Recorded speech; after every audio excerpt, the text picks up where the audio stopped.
We're going to get started here in about 30 seconds. We're just admitting a few more guests to the program.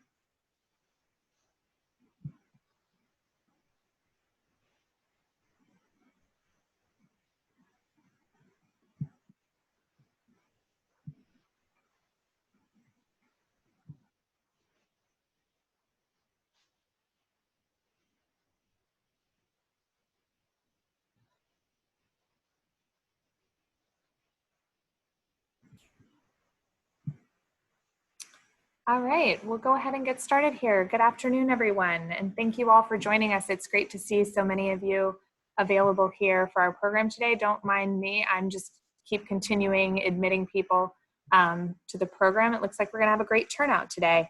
And we're excited to host our second program this summer. It's part of our virtual series focusing on careers in public service. And today we'll be talking with individuals who are working beyond US borders. My name is Marianne Vernetson. I'm the Associate Director here at the Graham Center and responsible for programs such as these. So it's great to see such a wonderful interest. Before I introduce our panelists, just a few Zoom housekeeping items. First, if you wouldn't mind keeping yourself muted unless you're speaking or asking a question. Feel free to use the chat function to ask any questions or the raise hand function when we move to Q&A. I do have a colleague here who's helping me moderate that. And if you have a question early on, drop it in the chat box. That way we don't forget about it. And finally, we are recording today's session and it'll be archived on the Graham Center website and viewable later today and you're welcome to share it with other students or friends or colleagues that you think would find it interesting. Now, I know we have a lot of questions and are ready to get started. Each of our panelists will present for a few moments about their current position and some general background, maybe offer some words of advice and perspective about the public service careers. And then I'll follow up with one question for each of them. And finally, we'll open the floor to you, spending the majority of our time getting questions from you all. First, we have Soumya, a Foreign Service Officer with the US Department of State working in Haiti. Sanjay Iyer, a South Asia Desk Officer with USAID. One moment, sorry. And finally, Manuela Hernandez, a Foreign Service Officer with the US Department of State in Brazil. She's also a UF alum and a graduate of the Graham Center's Tallahassee internship program. Manuela, would you start us off today? Yes, of course. Hi, everyone. Good afternoon. I'm so happy to be here. I invited two of my really good friends to come and speak to you all as well. So really happy that they're taking time out of their busy schedules during this crazy COVID time. As Marianne mentioned, I am a UF alum. So I went to the University of Florida from 2012 until 2016. I studied international studies with a focus on Europe and double majored with economics, both in the liberal arts college. And since I graduated, I have worked for a year in Germany. I worked for a nonprofit that does work with higher education for Syrian refugees. And then after working there for a year in Munich, I was accepted for the Wrangle Fellowship program, a program with the Department of State. And I completed my master's at Georgetown University. I studied the Master of Science in the Foreign Service and specialized in international development. And since then, I have joined the State Department. I was part of the historic, because it was 2/3 women. The first time that the State Department had more women than men. 200th A100 class, which is the orientation class for the State Department. I joined in September of 2019. And I was assigned my first post to Rio de Janeiro in Brazil. Before being able to go to Rio, I had to do a lot of trainings, had to learn Portuguese, consular training for adjudicating visas abroad, doing interviews. And since COVID hit, we were able to have the choice of returning home. So I came back to DC and I've been working for Post remotely ever since. So I'm still working for Rio out of my DC apartment. And really excited to be here and talk to all of you and looking forward to all of your questions. One quick point about public service and the why I wanted to join the State Department and do public service. I was super fortunate during my high school years to find out about a program called Congress Bundestag Youth Exchange Program. It's one of the many grant programs that the State Department offers for scholarships for US students to travel and go abroad to other countries. And so I spent my last year of high school studying in Germany. I went to a German high school in Magdeburg, which is in East Germany, like an hour and a half away from Berlin. Didn't know any German, so it was a huge learning curve, but I learned German while I was there through signs. And after 3 or 4 months, was able to communicate with my host family who only spoke German. And that really opened the door to international relations, to learning foreign languages, to really seeing what people do when you say a foreign service officer. It was my first time. The program had an event at the end of the full year where we went to the embassy in Berlin and met a lot of public affairs officers who spoke to the students. And it was just really cool to kind of talk to them and hear more about what they do. And that was one of the main reasons why I decided to study international relations and look at careers in public service, because it was just really cool to see the different opportunities that you have to create those quote unquote people-to-people ties between countries. I think our soft diplomacy has a lot of impact for all of our other areas of diplomacy. So that's kind of what opened the door to me. And since then, I love giving back and talking to students. So I am going to stop for now and look forward to all of your questions. Thanks so much, Manuela. Soumya, can I ask you to go next?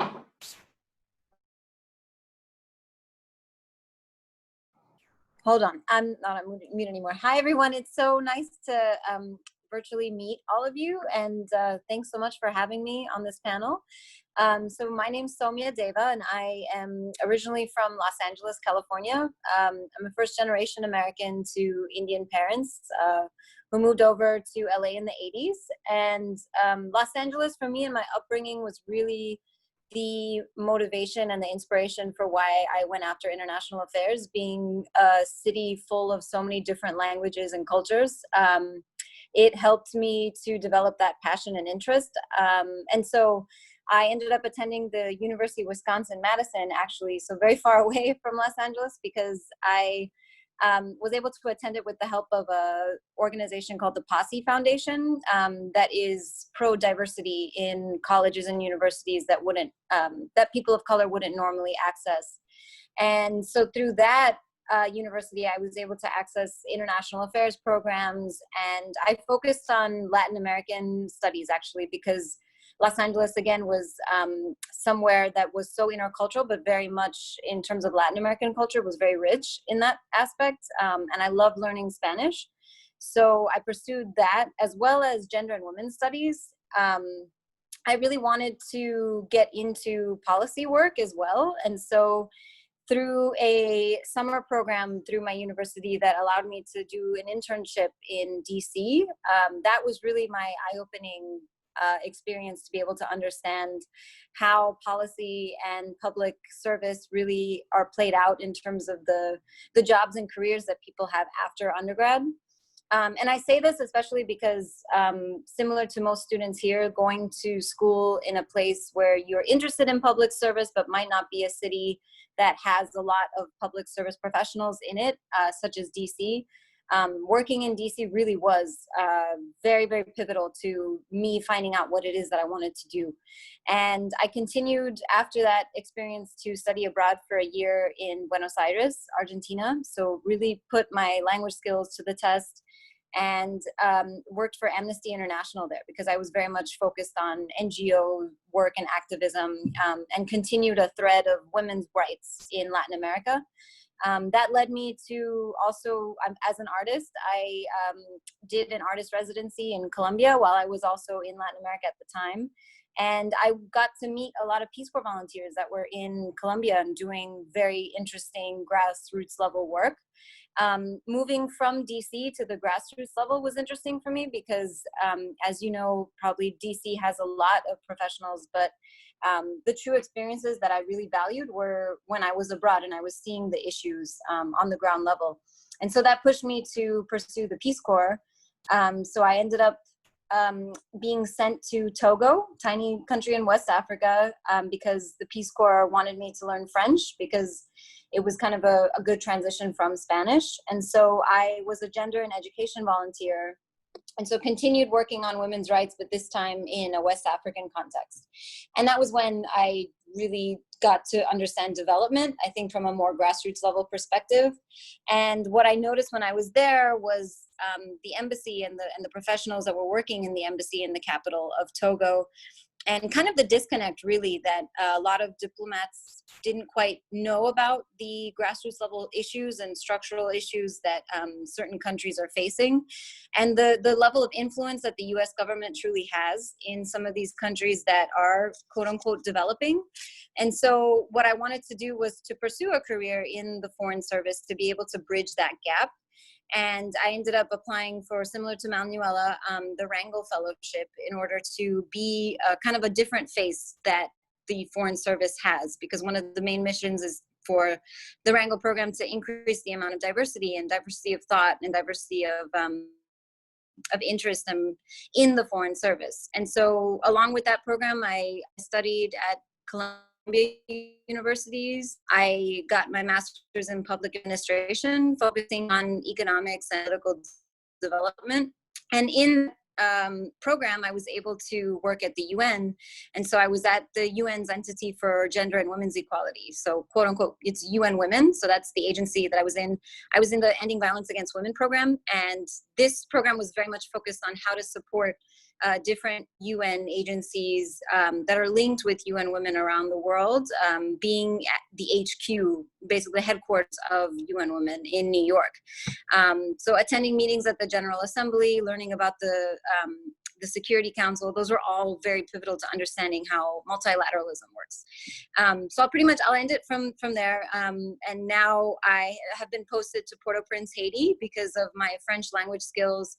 The department really needed people to fill in Haiti positions. And so I learned Haitian Creole for about 3 months prior to my position here. I'm a consular officer, and so I assist with everything in the consular division of the embassy. And I have been here since the Corona pandemic. It has been quite stressful, but it is just a great experience. And the last thing that I would note for all of the students there, I think what really helped me probably to weave all of these things together is finding out what you're truly passionate about, and not giving up trying to make these dreams come to fruition, even if challenges are put against you. So thanks very much, and looking forward to answer any questions.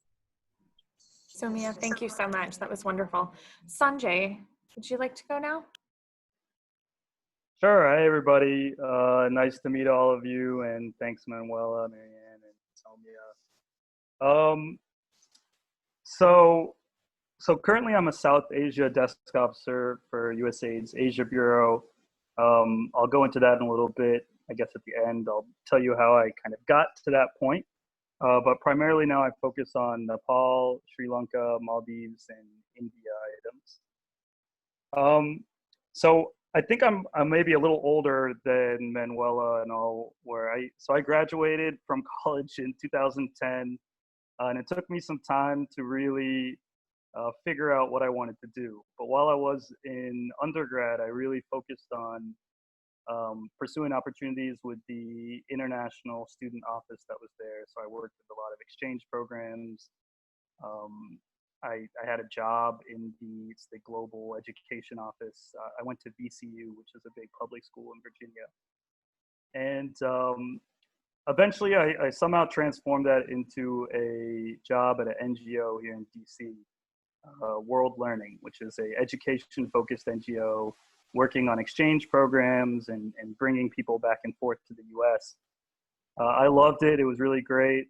But there was still something, I really wanted that experience, actually, to be somewhere else and to kind of, working with people coming to the US was so fun and so enlightening. And so I also joined the Peace Corps. So I signed up. This was back when you can't pick where we wanted to go or anything. And so they sent me to Morocco. And so the first 3 months, if you guys are familiar with Peace Corps, I'm sure, Somia, it's the same for you. It's an intense language training environment, so they taught us Arabic and Berber, and then they assigned me out to like a small desert town by the border of Algeria, and I was just way in the middle of the desert. I worked at a youth center, and I loved it. It was awesome. It was really like Somia described it so well, just at that grassroots level, working and really seeing tangible outcomes for development projects that I was coming up with and that I was doing. So I really loved it. It was a 2.5-year adventure. I came back to the U.S. and I started working again with exchange programs, and this time working with something called the Young African Leaders Initiative. It was a program under President Obama that brought African leaders to the U.S.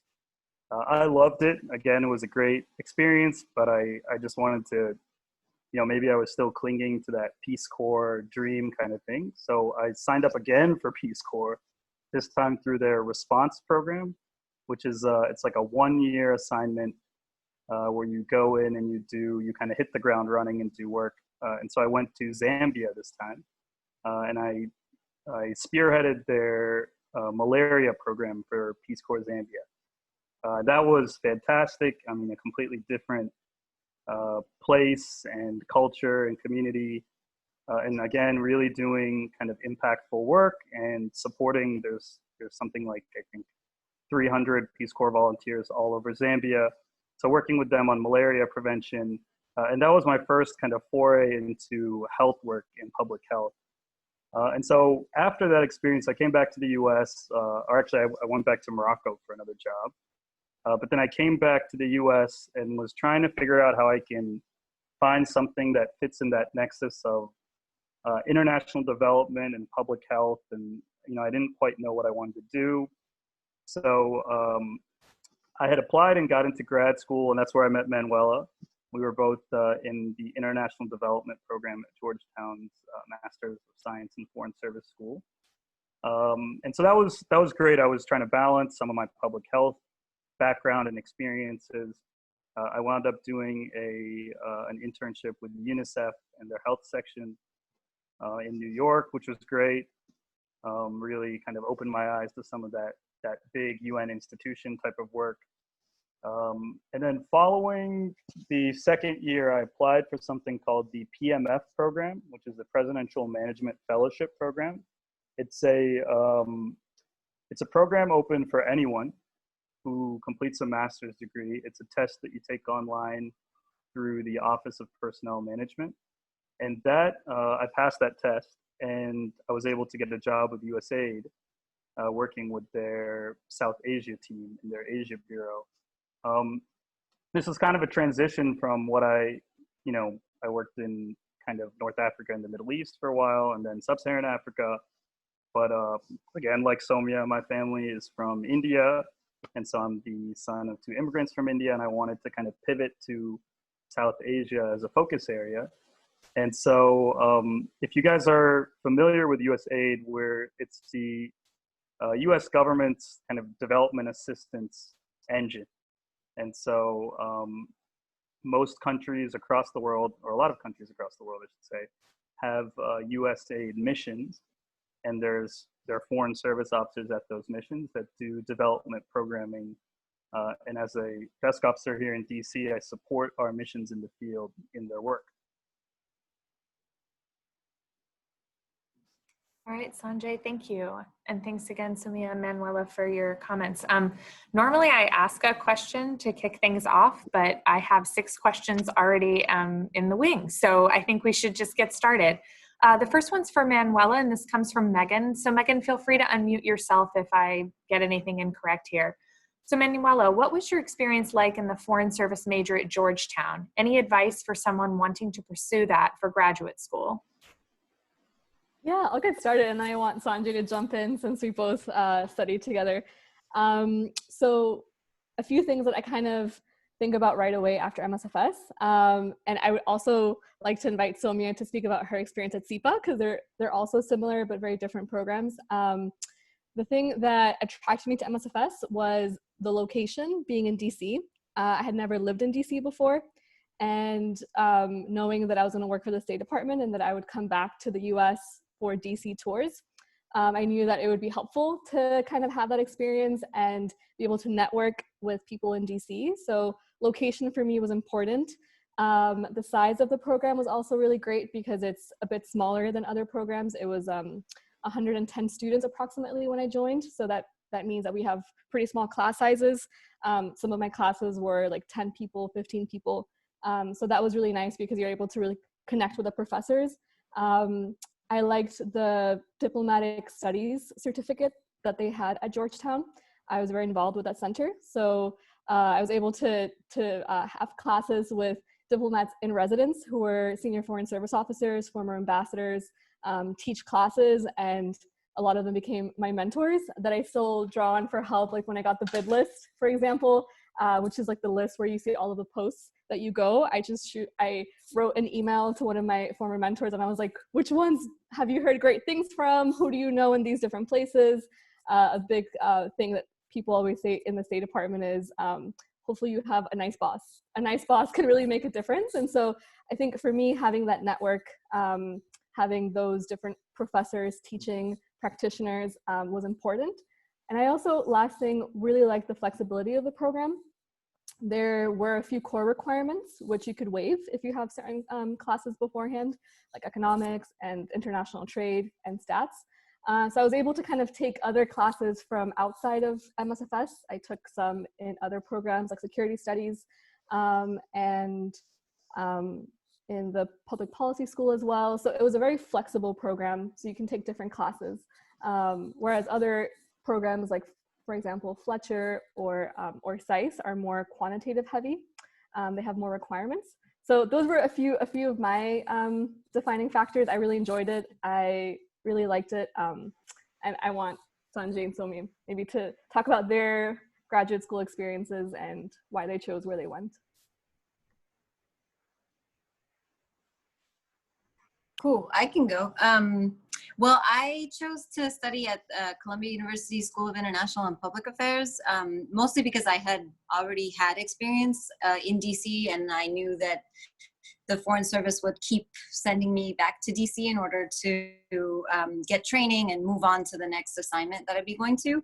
And so I kind of wanted to broaden my experience, especially to be able to work at the UN and to understand how the UN functions and how multilateral organizations function. And so a core part of Columbia University's International and Public Affairs program is that you can concentrate in any kind of topics such as like economic and political development. That was mine. But then you can also, it's kind of like a major minor system. And so I technically like minored in UN studies. And part of the reason I did that was because the faculty there were full of different UN practitioners who had UN experience, and not only an American perspective. I think that was, for me, really important in a graduate program, is to get the diversity of different people. I actually met foreign service officers from other countries, and that was quite interesting to understand like how their foreign service works, in order to like broaden my perspective. And then also in class discussions, like not only having the teacher be the kind of end all be all opinion, but like having different opinions from different students come in. And so that for me was really a reason to be able to like be in a different program and to focus on development, but from a UN perspective, I think. And then UN Women, for me, also pairing it with my degree was interesting. It was very difficult to balance the two.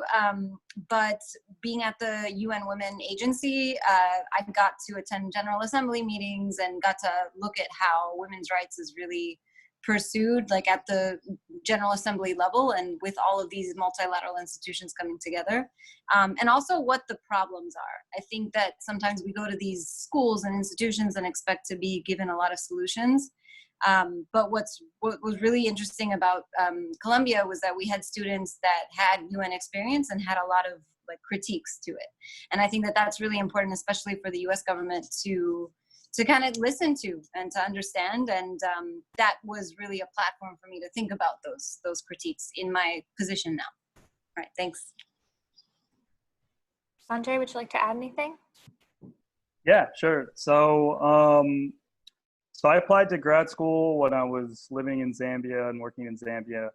And so really the drive for that was because, you know, there was only so much impact that I could do as a Peace Corps volunteer.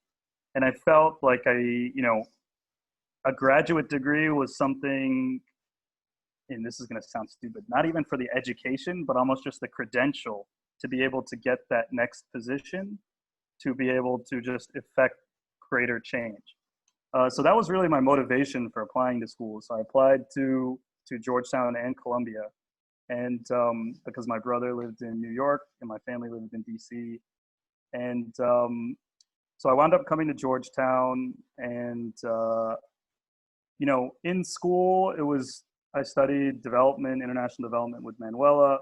I chose DC because of my family. They were around here.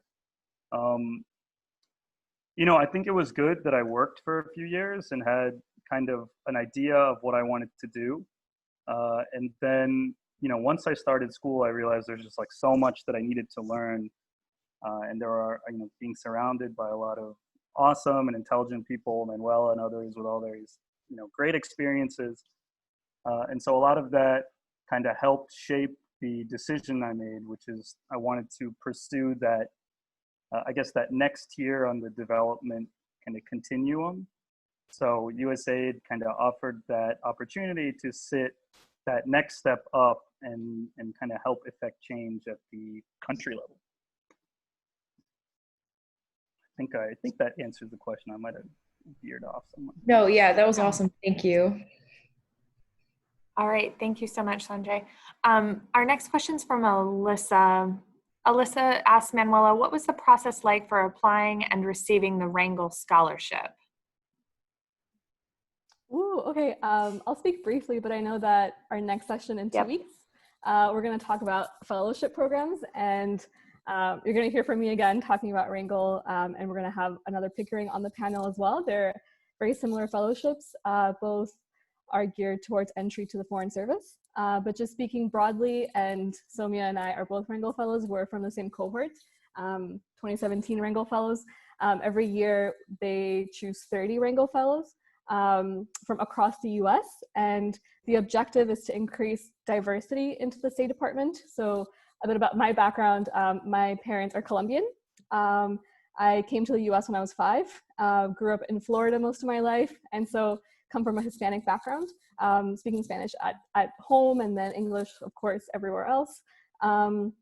So the idea for the Wrangle Fellowship is to provide people that might not have access to certain resources to attend a master's program. The Wrangle Fellowship paid for a great portion of my master's program, and they have two required internships. The first internship is working for Congress, which I did the summer before I joined MSFS, and then one internship abroad at a US embassy. And so I was working for the US mission to the European Union last summer in Brussels. I'm an economic code officer, I forgot to mention that. Yeah, you can come in with any of the 5 cones of the State Department, which we can talk about later. But I'll give more details later on. If you're really interested about the Wrangle program, I'll go ahead and share the link on the chat. If you just look up wrangleprogram.org, you will find out more information about them and the application process. You have to be a US citizen to apply. Thanks, Manuela. We'll be sure whatever links you drop in the chat here, we'll send an email out afterward announcing our next few programs, and anything that's in the chat box here as a resource I'll share out with all of you. I'd like to go ahead and call on Hannah Townley next. Hannah, I see your hand raised.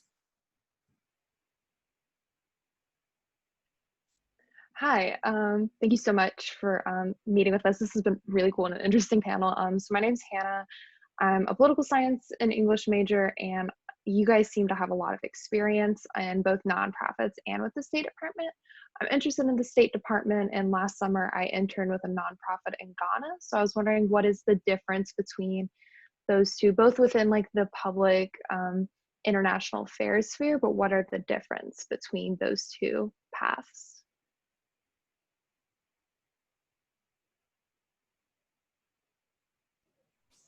I can start with that because I have kind of the mix of the both. It varies. It definitely varies. But I mean, to quickly answer the question, the NGO path I found to be a lot more geared toward like a very, very broad and narrow purpose and mission. And I found that the State Department, while you can kind of specialize in certain parts of the world, in certain regions, you're considered kind of a generalist and considered to be able to work in different regions and learn different languages. The State Department doesn't only have the Foreign Service, I should say that. Like, there's the civil service, there are different desk officer positions you can have if you do have a certain niche language that you like. But for a foreign service career, it really does call you to be more of a generalist and to be able to place yourself in different countries. And I kind of saw myself fitting that role, given that I had lived in Latin America and then was able to transition to West Africa, and then focus on other regions of the world as well. Whereas I felt like the NGO perspective, when it comes to a mission and who you're accountable to, I actually found that a lot of the NGO and nonprofit organizations that I had worked for were very, very accountable to donors. And a lot of the mission of the organization can only run if donors and adequate funding is able to be accessible to the organization. And that is a whole portfolio that each organization has to work on its own. And I wanted to kind of focus more on, I guess, like policy and practice, and work behind an organization that had already established itself and has a big influence. Not to say that nonprofits don't, but for me at least, the State Department, being that it is the US government, has so much influence already. And I wanted to focus on being an asset and being a person like behind that focus to be able to like institute and be able to implement and influence policies that are carried forward. I will Go ahead. also add a little bit, and I'm also curious to see what Sanjay has to say, since he also worked with some nonprofits. So for me, I only worked in one nonprofit in Germany, as I mentioned, also in the education space. And I will say it was a new nonprofit. So because it was a startup and I was one of the first 40 people that were working there, it was so new and it was so flexible. They gave me a lot of leeway in trying out different programs. So when I was there, I led one of the initiatives of pairing up Syrian refugee students with German students, so they can have they can understand more about how the education system in Germany works, practice German language skills, also just how do you write your CV in German? How is the structure different from Syria? And trying to connect those students. But I had so much leeway. I created different videos to promote our program. I was contacting our regional offices all over Germany. I was based in Munich, but traveled a lot to Berlin. So I had so much leeway to do all these things, which doesn't really exist in a huge bureaucracy as a State Department. It's a little bit different. There's a lot of clearances and rules and SOPs, standard operating procedures, and cable language that you learn. So I guess it really depends on the nonprofit. I'm speaking from a very personal perspective. As a small nonprofit, they had funding from the German Education Ministry, so we were kind of all set as far as worrying about funding, because this all happened in 2016 with the Syrian refugee wave, so they were super supportive of our nonprofit. But now with the State Department, I'm a new officer, so I'm just trying to learn the ropes. But there's a lot more steps before you implement a project, whereas in the nonprofit sector, from my experience, I kind of had more leeway and more say of which programs I wanted to do, who I can contact, who I can reach out to, and there's more of a hierarchy within the State Department. So it takes a little bit longer to send out a cable, which is a report, or to lead different programs. You have to get a lot of approvals and wait for the funding and all that stuff. So that was one of the big takeaways that I found from the two careers. Also salaries, you get paid a lot less in the nonprofit sector. I loved what I did, but I'm kind of happy I have a different salary now, especially with some student loans. So I think that's also something to consider if you're at a point in your life where you can take the pay cut but do what you love and get more experience, versus if you need more income and you want to have a bit more stability. So those are just some of my thoughts, but Sanjay, did you want to add anything to that? Yeah, for sure. I mean, I think Soumya and Manuela both nailed a lot of the pluses and minuses. But yeah, I think there's like a good side to working with nonprofits, right? Which I found is, and kind of on that front line of development or just anything, is you really get to be involved in the, I mean, you can just like see the tangible outcomes of things that you do. And, but yeah, there is that kind of, it's tied to funding decisions. There's a lot of like strategic operations and planning that happens at a level that's just above the nonprofit. So that's a little bit of like chaos that exists there. Working with something like Usaid, so Usaid often is like a funder or a kind of puts out a proposal, and then nonprofits will kind of bid and work to design different activities. So it's it's interesting because you are involved in that strategic planning side of things and how, the macro level of an intervention will look like in a specific country. But, if it wasn't for student loans and some other things, I think I would be like a Peace Corps volunteer the rest of my life. I kind of like that really on the front lines type of work. But yeah, there's pluses and minuses. So just echoing both of what Manuela and Soumya said. Thank you so much. Thank you all. Our next question is from Marissa, and it's for Soumya. How has your experience in the Peace Corps helped you to where you are today professionally? In other words, did you find more clarity in what kind of career you wanted after the Peace Corps? And does the program partner with certain NGOs or other organizations post-involvement? And Marissa, feel free to unmute yourself and clarify anything you wish. Yeah. Awesome. Great question. So I actually, prior to the Peace Corps, was on a path of going to law school. So worked really, really hard to get into a law school after the Peace Corps, took the LSAT while I was in Togo, did everything to kind of prepare myself to be a human rights lawyer, actually. And when I first started asking questions about the Wrangle program, they said that they wouldn't fund law school, so I just kind of wrote it off.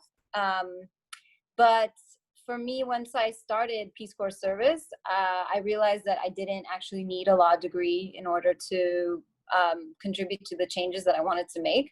And I think Peace Corps service allowed me to kind of view like development on my own in my own unique way and perspective, because you really are placed in a village by yourself, and any kind of change you want to make, you pretty much do it, and you fail a lot along the way and you learn a lot along the way.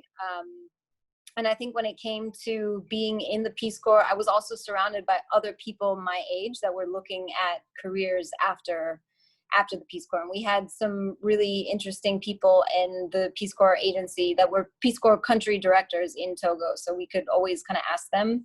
And this kind of touches on the point that I did want to make about the reason that I have made it to where I am now, is a lot of just asking people that have jobs that you think are cool and that are older than you, and just honestly doing what you guys are doing now is just asking a lot of questions. And so a lot of the Peace Corps directors kind of led us into the path of here are diplomatic positions, and here's the State Department, and here's different things that will essentially pay you to do what you already love to do. And I think that for me, if I had kept on the path of law school, I don't think that I would have been actually trying to, I don't think that I would have been doing the thing that I'm doing now, which is kind of implementing and influencing policy, versus a law degree is a very separate kind of niche thing to pursue. Not saying that it's not good, but yeah, Peace Corps without the language skill, I do think that the language skill helped a lot. And I think that it's a unique experience that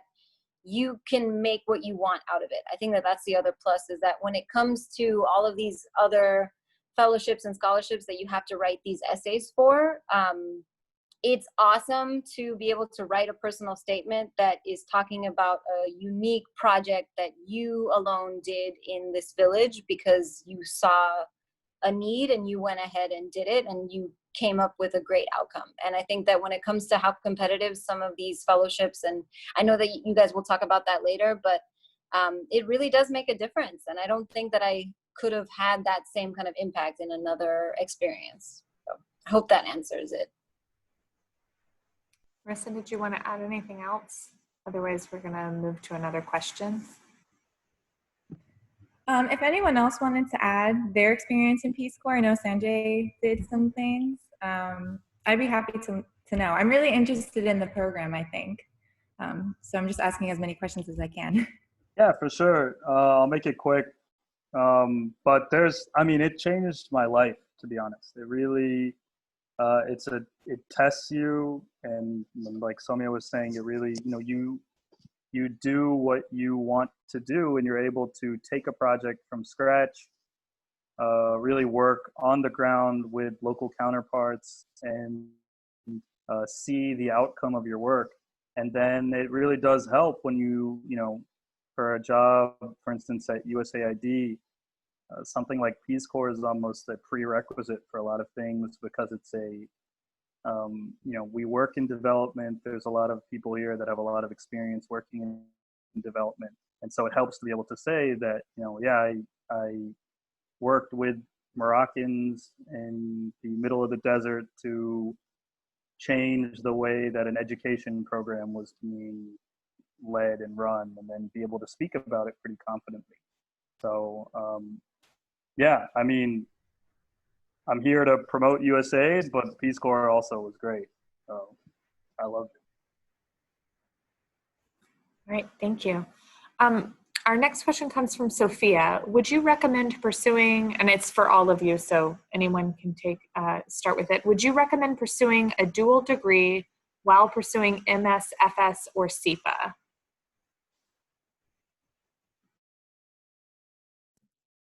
Yeah, sure. I'll start. So yeah, there's definitely a lot of opportunities for you. I have a few colleagues that went to MSFS and they pursued a dual degree with law. So they have JD and MSFS.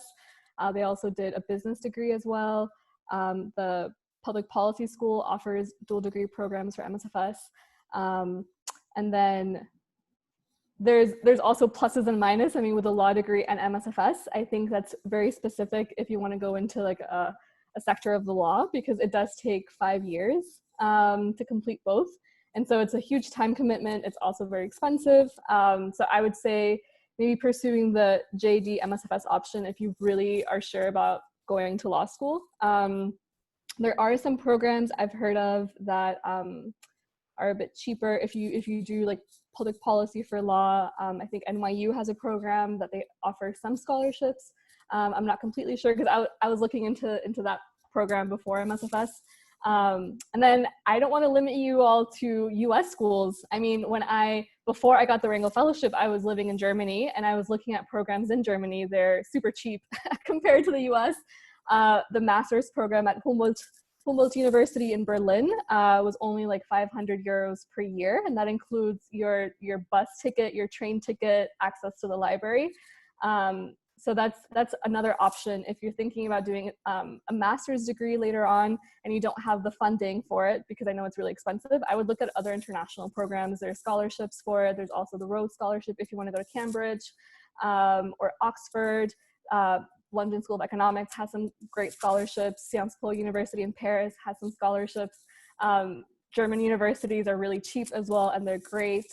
So I would just kind of open the horizon. If you're thinking about dual degrees for your master's, don't only stick to the US. I would personally say that if you don't have the finances to do so, there's nothing wrong with an international degree. And I would really push that session next week on fellowships to see like which other fellowship options you have, because there are a lot of resources. But I'll let my other two friends talk. Sanjay or Soumya? Anything you want to add there? Yeah, well, for Columbia University, there were dual degree programs. I had some friends that were, just like Manuela said, in the business school as well as the law school. I think the benefit with it is that you have like a plethora of courses that you can take, and it's something that it doesn't limit you to just sticking to the path of whatever the master's degree or the law degree, if that's what you want to do, like covers. You can take courses in honestly whatever whatever field you want to. And the kind of issue that the con to it that I found though, is that sometimes it is like taking on too much, essentially. If you really do feel like those 2 degrees are going to get you to the career or the next job posting that you feel that you need to do what you want to do, I say go for it. If like finances are kind of an issue, or you have to work while you're also in school just to make it through, which is, I had to do that. It's not super recommended just because of how rigorous it can be. But it all comes down to preference. Like it all comes down to what you truly want to do. Yeah. Sanjay, do you want to add anything? No, I mean, I think these guys covered it. Yeah, it's pretty well. Great. Our next question comes from, and apologies if I mispronounce this, Zariah Brown. Their question is, does your work change based on the presidential administration you're working under? And feel free to unmute yourself and clarify if you'd like to. Yeah, sure, of course. So to some extent, it definitely affects because we are part of the executive branch. We are the State Department. We swear an oath to the Constitution when we join as Foreign Service officers. And so we are implementing the president's foreign policy overseas. That being said, there's also some policies that don't change. A lot of our policies to many countries really haven't changed. We want to promote democracy. All of our values kind of are pretty constant. Reduce, for example, violence against women. We want to promote fair elections. We want to help reduce drugs in different countries and mitigate illegal migration. So for some policy objectives, I would say that they stay pretty constant. But of course, certain administrations have more of a focus on certain things. And so we are executing the president's foreign policies when we are diplomats, but a lot of the overall goals don't really change that much, just the focus on them. And then, of course, it really depends on the region. So for some regions, we might change all of some of our policies more than others. But it really depends, I would say, on the specific topic and the region. But overall, I wouldn't say that our main values change that much. So Mia and Sanjay, I'd like you both to answer this question as well, just because you're in different departments, you might have I know it sort of factually is the same, but different perspectives. Mm-hmm. Yeah, going off of what Manuela said, this is particularly important to me because prior to joining the department, I was really nervous about how the new administration kind of would play a role. Being a first generation American and being brown, like it's truly important to what I do every day. But yeah, going off of what Manuela said, there are some changes and then there's some things that stay the same. Given that this is such a large bureaucracy, sorry about that. Given that it's such a huge bureaucracy, there ends up being continuation, and then the things that end up changing take a long time, and it can be tough to kind of stick it out through those things that you really do care about, and you see them being altered and changed, or being asked to do things that you might not necessarily agree with morally, or things like that. But so the answer to the question, yes, things do change depending on the administration, but not to the degree I think that I originally thought prior to joining the State Department, in the sense that it's the core people that you work with day to day that kind of influence the experience that you're going to have in these career positions. And so if the people that you're with kind of stick with the core values that you have held throughout, independent of whatever administration is in power, you're going to find yourself in like a fruitful and fulfilling experience. And what I think is cool is that with the State Department is that, yes, we are part of the executive, but there are people that are able to kind of hold their own opinions and like still be consistent with policy, but be able to give nuances and be able to say, okay, wait, but what about this? And I think that in government, that is very, very important. And particularly as a Wrangle Fellow, that's part of the reason that this fellowship exists, is to promote diversity of thought, and not just not just racial or ethnic diversity, but seriously, like, what does a girl from Los Angeles think about this policy or the way that we're doing things? And like, are there better ways that we could do it? And being a part of it is, yeah, I am under the administration, but my voice is still heard, if that helps. Yeah, this is an awesome question. I would say for USAID, there is a more starker difference based on what presidential administration we're under. I mean, you guys are all following politics, you know, foreign aid and development assistance can be this kind of partisan issue at times. And so that does impact and affect like the agency's budget, similar agencies' budgets, what countries are prioritized or focus areas change under different administrations. So I think there is that kind of impact, right? Like what areas are strategic focuses for the Trump administration differ from the Obama administration and differ from, you know, the Bush administration and stuff like that. And however, to kind of echo again, Manuela and Somia, there are kind of core operations that continue to function. Like these are major bureaucratic organizations, and just they're like massive machines that keep moving.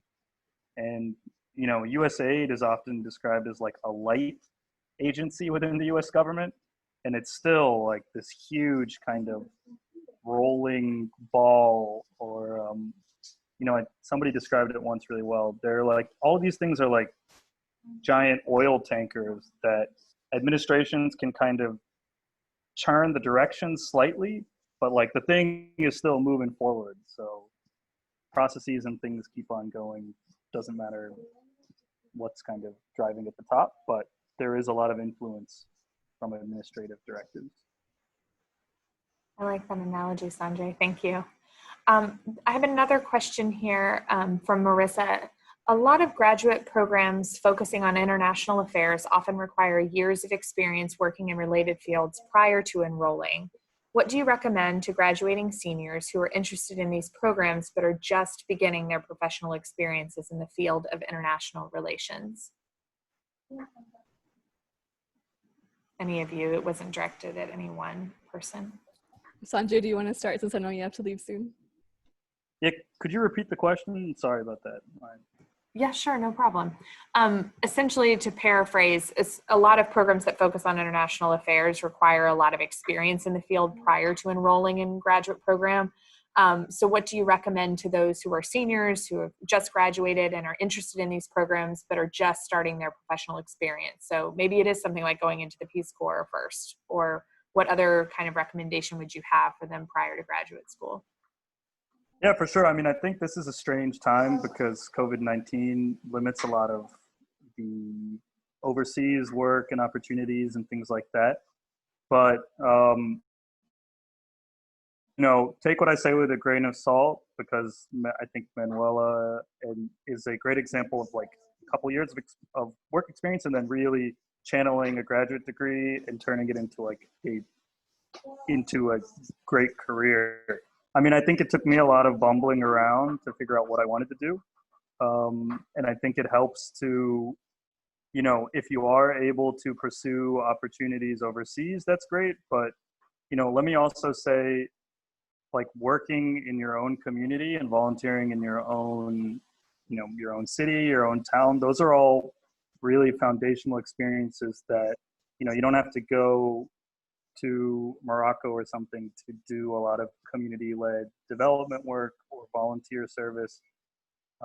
So really explore a lot of those options. I mean, I think those are great ways to build, you know, not only experiences in managing operations at really a local level, but also just things to talk about when you wind up at an interview table or when you are drafting a cover letter or something. Those are all just good experiences.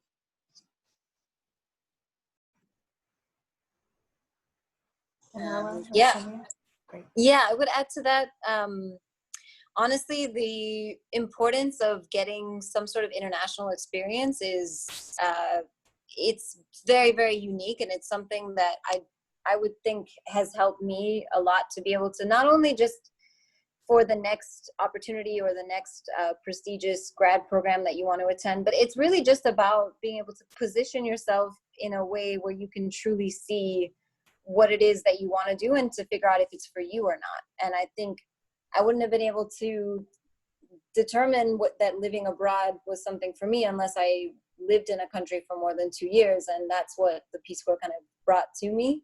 So being able to identify like what it is that you're interested in and being able to see whether it's for you, and being able to also accept when you don't like something, that's super important. But like, yeah, for graduating seniors, I would also say language, probably in this career, having a language and being able to communicate and go back and forth in different languages, it means that you're able to assist and work with different populations of people, and that essentially does open a lot of doors for you. I started out learning Spanish fluently, and then never thought that I would learn French or Haitian Creole, but like those were just two paths that kind of sprung out of this one interest that I had, and then it just keeps going. So Thanks, Samia. Sanjay, I know that you have to go, so if you need to log off at any point, please feel free. Thank you guys so much for your time. Manuela, did you want to add anything there? We have one final question, if not. Sure, just really quick, for my personal experience. So when I first graduated from UF, I applied to a lot of master's programs and I didn't get in. I got waitlisted into Princeton. I was so bummed because I went there for their summer internship program for PPIA, and I was like, oh, okay, well, I'll try again. But one of the feedback that I got from the admissions was you need to work more and then reapply. And I was like, okay, point taken. And that's when I looked for different jobs when I was overseas in Germany. I was super fortunate because I had family in Germany, so I was able to crash on their couch until I found the job. And I will say that year abroad really helped. I would actually say if I had more time, I probably would also recommend working for a few years before you do your master's. I think it adds more clarity to what you want to study, which courses you want to take, which skills you still need to develop. So I reapplied again and was accepted into graduate school. So all that to say is don't feel disappointed if you're not accepted on the first try. I would say reapply again. And you always learn from the job experience. So there's nothing wrong with working before you do your master's program. If anything, I would actually recommend it because it does give more value to the master's classes, because you're like, oh, I actually recognize that from working in the field. I know that theory does work or it doesn't work, and it gives you more depth to add to the conversation when you're in lectures. I think that was really insightful. Thank you all. We have one final question, and then I wanted to share a few final notes, and then we'll wrap up right about 4 o'clock. Our last question comes from, I believe, an incoming freshman here at UF. I will begin my first year of college in the fall, majoring in sociology, and I have a strong passion for social justice and considering a career in public service. Do you have any advice for how to set myself up for success and a path to public service during my first few years? My answer would be to join Manuela and myself on August 6th about resources you can use during your undergraduate career that will set you up for success. But I wondered if any of you wanted to share a quick thought with this individual.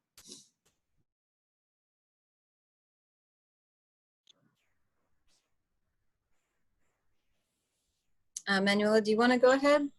Or I can go with you. Oh, sure. Well, I kind of really liked Sanjay's message about being involved with your community. When I was at UF, I helped one really hot summer at Florida to register people to vote. And that might seem like it's not a big deal, but I think it really helps just to be active in your community, to look at what organizations are there. I know that you might not think there's a lot happening in Gainesville, Florida, but I'm sure that there's different things that you can be a part of. Whether it's just accessing different programs or things on campus to get started.